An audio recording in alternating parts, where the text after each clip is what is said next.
Greetings, unsettled souls. Welcome to the Correct Views. Sam might be here giving political commentary for the media speaks. Listener-funded radio, listener-funded internet, I should say. You know what that means. It means one thing very clearly. It means that we need your support to keep going, and we're going to do it this way. See these? I can hold them upside, right? See these? These are autographed by Christelle and I. $5 get you one, $7 get you both. Correctviews at hotmail.com. Repeat, thecorrectviews at hotmail.com. Go to PayPal and help us keep the show going. Friends, we're going to start off right here with a CNS News article about just how much it is that the Democrats and the left in this country, the Bernie Sanders crowd, wants us to embrace. Now keep in mind, no matter which side of the political aisle that you are on, I personally have never seen a government program come in at cost or anywhere near it. So when I give you the fact that I'm about to give you about how much money it would truly cost to implement the kind of insane policies the leftists want, let's remember that this is probably on the conservative side because, again, like all government things, they're always a lot more expensive than they claim that it's going to be. So let's take a look here at what all these, let's give free college away. You know what, that's great. I owe so much in student loans, I'll probably never be able to pay them off. Should we do things to make college more affordable? Yeah, we most certainly should. And none of those are things that the left is proposing. Just hear me out on this. 44%. 44%, that's damn near half for you Russia fans. 44% hike in tax covers Obama-era debt. That's just his debt. President Barack Obama has presided over a federal government that has already taxed more than $20 trillion away from the American people. But to cover the federal spending he has presided over without increasing the federal debt, he would have needed to increase federal tax revenues by 44%. Now, let me ask you something, friends. What would your paycheck look like if it was 44% lighter? Is that something that you would be comfortable with? Because I tell you, I wouldn't. I wouldn't have before when I had a really good paying job. Now I'm pretty much working for myself, and it would devastate me. That's the answer they have for the poor. And remember, rich money trickles down. So does poverty. Poverty trickles down. If there's no money at the top, there's no money at the bottom, friends. Since he was inaugurated in January of 2009, Obama has completed 91 full months in office, running from February of 2009 through August of 2016. And as this writer has reported at CNS News here, the monthly Treasury statements show that during those 91 months, the federal government collected approximately $20,197,437,000 in revenues. But the Treasury's debt to the penny database shows that during the same 91 months, the total federal debt increased by $8 trillion, and you got the number right there. The $20 trillion plus in total taxes was not nearly enough to cover the federal spending the government did in the first 91 months of the Obama era. So to avoid any increase in federal debt over those 91 months, the federal government would have needed to haul in approximately $29 trillion in taxes. In other words, the government would have needed to impose a tax bill on the American people that rose for those 91 months that was approximately 44% higher than the tax bill did impose. In other words, all he's did is got us in debt. And all these people that got their free Obama phone and all those people that got their free goodies are just too stupid to realize that this is money that has been removed from them in other areas. And it's the reason that poor people aren't getting raises at work, because the people that do have money, that have jobs, are paying so much in taxes to make sure you got your damn Obama phone that they don't have any money left over to give you a raise. Do rich people take too much? Of course they do. Okay, I'm not an idiot. I'm not one of these Republicans that think that life is great for everyone. Okay, I'm actually more of a libertarian who just has been greatly let down by Gary Johnson. We'll get to that in a minute, and is voting Republican this time. Okay, I'm not a raging Republican of the Mitt Romney sort, so don't confuse me here. But what I am saying is that while we do need to make sure that there is a lot less gouging and hoarding from the top 1%, the way to do that isn't to tax our own jobs away. That is just pure foolishness. Taxing our pay increases away for what? For a free phone. Um, and a lot of that, Fred, is done for marketing purposes. We've covered that in the past. This is from Breitbart. Actually, they're covering a story from The Hill. Democrats target Gary Johnson as third-party spoiler. Now, this is something where I get to toot my own horn just a little bit here, because I told everyone, including D-Lake on air, that Gary Johnson was not going to be the spoiler for Donald Trump. Historical thinking, especially since Nader did it to Gore, is that the Green Party takes votes away from the left, and the Libertarian Party is actually who it is that takes votes away from the right. Well, it didn't take a genius to figure out that that wasn't going to be the case this time, because Gary Johnson has somehow become a raging leftist. He is in favor of open borders, not Donald Trump. Surely not Donald Trump. He is in favor of some limits in regards to our business because of global warming, and we've covered ad nauseum how global warming is not, cannot, and will not ever be happening as a result of man. He is in favor of NAFTA. He's in favor of the TPP. These are all things associated with the left. As a matter of fact, none of that is anything that anybody on the right has. That's why Gary Johnson is bleeding libertarian votes. So, to toot my own horn here, yes, Gary Johnson is hurting the left, because Gary Johnson has been pandering nonstop towards the left.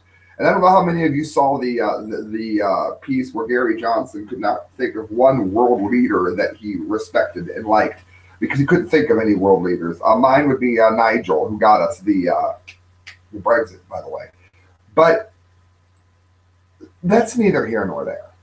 That kind of thing doesn't alarm me that much, because sometimes people freeze up under the lights. What does bother me is when a so-called libertarian begins prancing around like a leftist and thinking that everybody on the right is going to be too damn stupid to know it and vote for him anyway. That's not going to happen. We're just going to leave him like we did.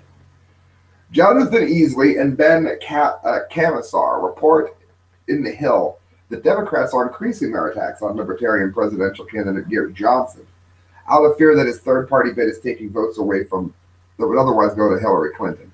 And let me tell you what, I was greatly concerned for quite some time that Gary Johnson was, Bernie Sanders and his socialism mantra was having a major effect because of the popularity that he had. That's not so much the case, and I'll tell you why. Jill Stein has been sitting around 2 or 4% during her entire run.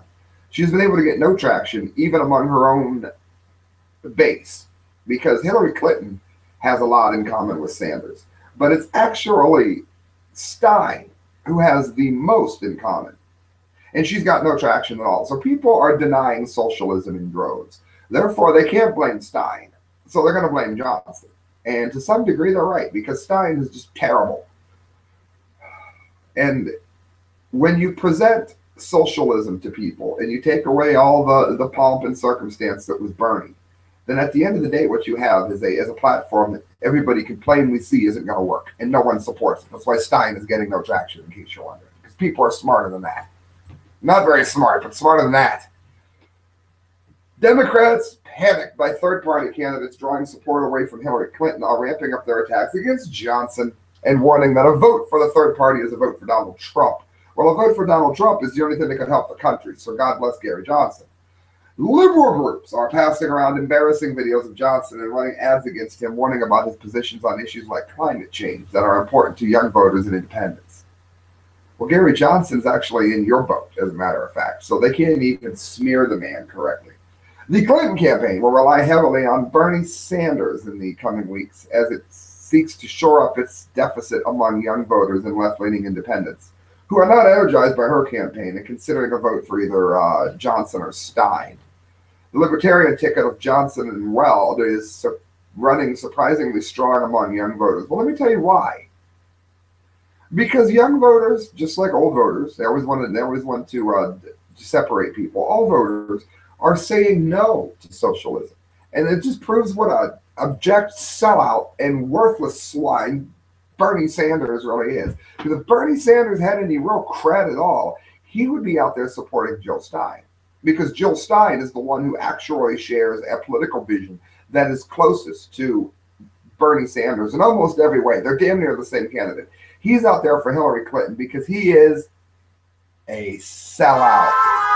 That's why, yes. Friends, all of this is being brought to you by Sticker Junkie. We've got lots of stories to get to, but I want to get to this. Sticker Junkie, when you get your stickers, on checkout, type in correct views or the correct views. And when you do, you're going to not only get amazing stickers like the ones you're seeing here, but you're going to go ahead and get them at an amazing price. Why? Because you're a listener of the correct views. Type that in at checkout and find out what it means. Guys, this is also Breitbart. I think it's Geert Wilders from Breitbart. Let's lock the door to Islam.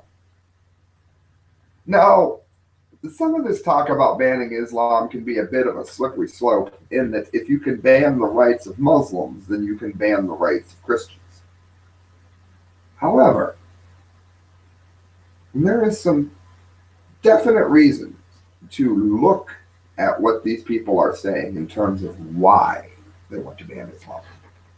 Let's face it, Christians are hated undeservedly in most instances just because they're Christians. Other religions are all but utterly ignored. When is the last time you heard anybody saying, I hate them damn Buddhists? Said nobody ever. So, I mean, there's a reason that so many people dislike Islam. And I think what this gentleman is saying here needs a look at, into considering that we live in PC times where you can't even talk about radical Islam. We do on this show. Yesterday, it's Gert, I visited Maassluis. Maslin, not really. Maassluis. It's a town near Rotterdam where great techno is made, by the way. Rotterdam, where the indigenous Dutch inhabitants have become the victims of immigrant youths of Moroccan descent. Cars have been demolished, houses vandalized. We all know the Islam story here. People threatened. The Dutch no longer feel free and safe in their own city.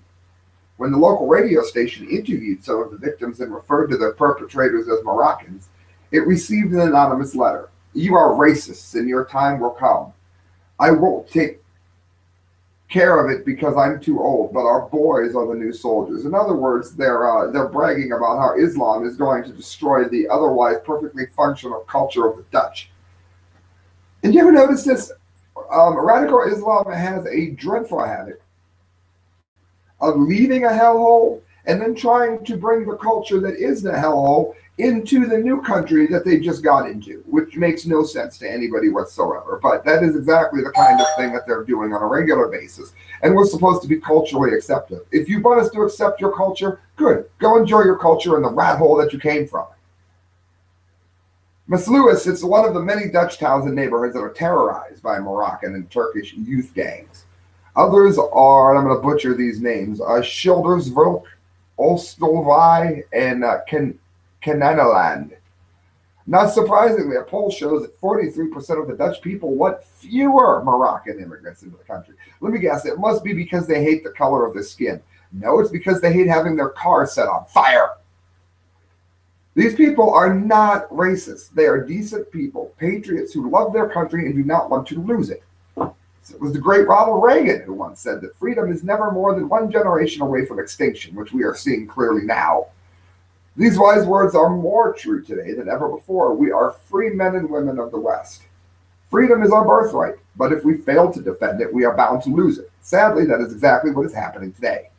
2016's Black Summer of Jihad, with terrorist attacks all over the free world, teaches us that the enemies of freedom are already among us. The ruling elites all over the Western world have accepted millions of people into our countries without demanding that they assimilate. That's important. People say, Sam, you talk about nuke issues. What if a terrible nuclear meltdown or melt through or melt out like Fukushima was to happen and you needed to get out of the area? Let's pretend something horrible happened to the northern hemisphere, like the falling of Unit 3 or any of the units at Fukushima. It would send a radioactive cloud into the air that would very likely destroy life on the northern hemisphere. So a lot of people would have to move south. Guess what? I would learn the language. I would respect their culture. If I move to a Spanish-speaking country that is very Catholic, I may not become Catholic. I wouldn't become Catholic, but I can promise you one thing. I'm going to at least have respect for the people that have brought me into the country who may be Catholic. But these immigrants are acquired a nationality, but some of them do not care for the country at all. They don't want to leave it. They don't respect it, nor do they respect the values there. They carry the passports, but they don't belong to us. They spit on the identity and they behave like conquerors. This is particularly true of many migrants in the Islamic background. That is not surprising because Islam is a totalitarian ideology, much like Hitler, aimed at establishing tyrannical power over non-Muslims. Islam commands its followers to make all nations submit to Islamic Sharia law, if necessary, through violence and terror. So, what's his idea? Well, he says by depriving Islam of a means to destroy freedom, we are not violating freedom, we are preserving it. We should not turn freedom into a snake eating its own tail. Freedom requires a democracy willing to defend itself. We need a political freedom agenda, and it looks like this. We must end all immigration from Islamic countries. There is more than enough Islam in our countries already. Eurostat, the European Union Statistical Office, expects 77 million immigrants to enter Europe in the next half century. Most of them are Islamic. If we do not stop them, he writes, we will be facing a catastrophe. We will be colonized, Islamicized. We will cease to exist. We can already see how disruptive a relatively small group can be. Researchers at the University of Amsterdam showed that, look at this, 11% of Muslims in the Netherlands are prepared to use violence for the sake of Islam. This is more than 100,000 people. It says we must honor our freedoms by using them. That is why I will never give up my freedom of speech, not in Parliament nor anywhere else, he writes. He says it's not extremist to demand that Muslims who want to live in our midst renounce the hateful doctrine and text of Islam and abide by our laws. If they commit crimes, act against our laws, impose Sharia law, that is Islamic law, or wage jihad, then we must expel them. Now, people are going to say, oh my God, that's incredibly racist. Well, let me ask you a question. If I go into your home and I immediately start destroying things, you're not Christian, so I rip up the Bible of choice that you have. I am violent towards people in your family. I don't respect your house. I'm smoking in your house. I'm burning holes in your carpet. Are you going to let me stay in your house? Are you going to say, well, we need to be culturally aware? No, you're going to throw me out of the damn house. And that is what I am in favor of. I don't care what religion you are. But I do care, as my hair goes everywhere, I do care about this. I care that whatever country you move into, you're at least not going to bring hate and violence with you when you were supposed to be escaping hate and violence when you came. That brings us, as you hear, to the Dumdy of the day. Got the Dumdy music blasted. Brought to you by Change Transportation. Right there. Change Transportation is who you're going to want to call. Go to Facebook.com, look up Change Transportation, and do yourself a favor. Don't call Uber. Whatever you do, don't call Yellow Cab in Canton, Ohio, where I used to work, and they'll gouge you because they have no choice because Fred Nero's a greedy swine. No, don't do that. Make it smart. Call Change Transportation. Let them know you heard about it from the correct views, and enjoy the discount that you're going to get. They're going to beat the price of Uber. You're going to have a beautiful ride with a friendly, talented driver. Change Transportation in Ohio. Servicing just about everywhere, from what I understand. Ready for Ryan. Paul Ryan refuses to rule out running for president. Never say never. Now, there's about as much excitement for a Paul Ryan run, especially 40-some days outside of the general election. As much excitement for a Paul Ryan run as there is for the Kansas City All-National Maggot Eating Contest. Nobody wants to see Paul Ryan as president, except maybe Paul Ryan. And I imagine even he's a little iffy. If ever somebody was ill-prepared for a job at an ill-prepared wrong time, it is now. And that's why he's getting the Dundee of the day. On Wednesday morning, House Speaker Paul Tryon Ryan appeared to crack the door to a future presidential run. So at least now he's not planning it within 44 days of the election. While addressing the Economic Club of Washington, D.C. on Wednesday, Ryan was asked whether he would consider running for president. You never say never to these things, but I've never really had this ambition, he said. I suppose you want... Hate ads to do that. Breitbart, be ashamed of yourself. I have presidential-sized policy ambition, Ryan added. I've never really had presidential-sized personal ambition. It was never really in my DNA. However, just last year, Speaker Paul Ryan repeatedly insisted that he did not want to or have ambition to become House Speaker. Guess what? Maybe it's just a phase of life that I'm in, Ryan told attendees at the Economic Club on Wednesday. One of the reasons I didn't do it last time is because my kids are young and I want to be normal. Anybody who is running as a typical Republican and wants to be normal is somebody who is going to give you the same kind of abnormal results that have led so many people to hate the Republican Party so far. That's why you haven't heard a single person say, I'm excited about a Paul Ryan run someday. Ryan used a similar line in 2015 when explaining that he would not be Speaker of the House. The job is for an empty nester, Ryan said. But of course he took it. According to Politico, the moderator followed up with Ryan and observed that he would have time to run for president once his children were older. When the moderator asked if Ryan would ever run in the next 25-year period, he said, who knows? Well, that's fair enough. But friends, look, this is the hardline, typical garden variety Republicans that we have seen over and over and over again, who have been destroying conservatism for years, trying to find some way that they can get a foothold in the future.